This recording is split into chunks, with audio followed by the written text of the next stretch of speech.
Halfway through the Cleveland Guardians season so far. So what do we make of this season? It's been a not what we were probably expecting, and I think the biggest start point is what's going on with this young pitching.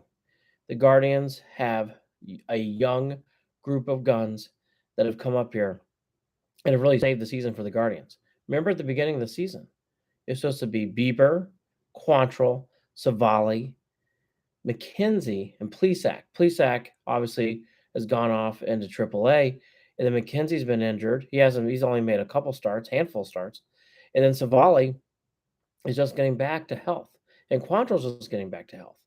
So the young pitching, especially Logan Allen, especially Tanner Bybee, especially Gavin Williams, and obviously Logan Allen's back in AAA, but I don't think that's for long. But those three have really stood out. You also have Hunter Gaddis and Peyton Battenfield. Add in from the bullpen, Xavier Curry and Tim Herron, and really the Guardians are very lucky to be where they're at. The young, and you know what? They get credited for it a lot.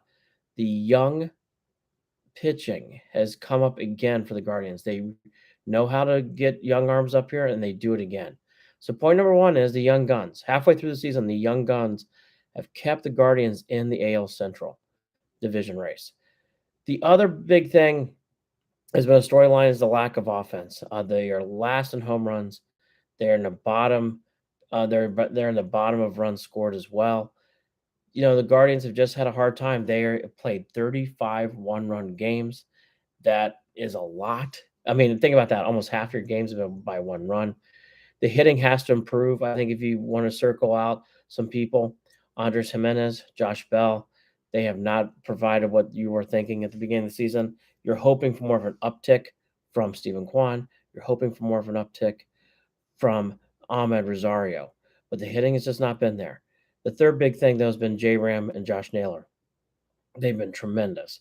I thought J Ram's hit in the St. Louis game was one of the biggest plays of the season that had turned around the home momentum. And his stealing of home plate on Thursday, even in a loss, will be talked about all year. Naylor, who is now currently in the top 10 in RBI still, is having a good year as well. They both should make the All-Star game. He has been clutch after the seventh inning, as we all know. So J Ram and Josh Naylor are doing their part. Overall, they're 39 and 42. They're in a lousy AL Central, so they're actually right there. And I don't even think they've come close to playing their best baseball. And because of their young pitching, and by the way, their young catcher, the Guardians, I only see going up from here. They're going to be challenged because of their youth, and they have a lot of youth. But I really think the Guardians will make a push. I think they'll eventually win the AL Central, and they will. And I think they have a good chance to do things, but they have to start scoring more runs. Check us out, believeintheland.com. Come back here, all to the YouTube channel for more videos throughout the year.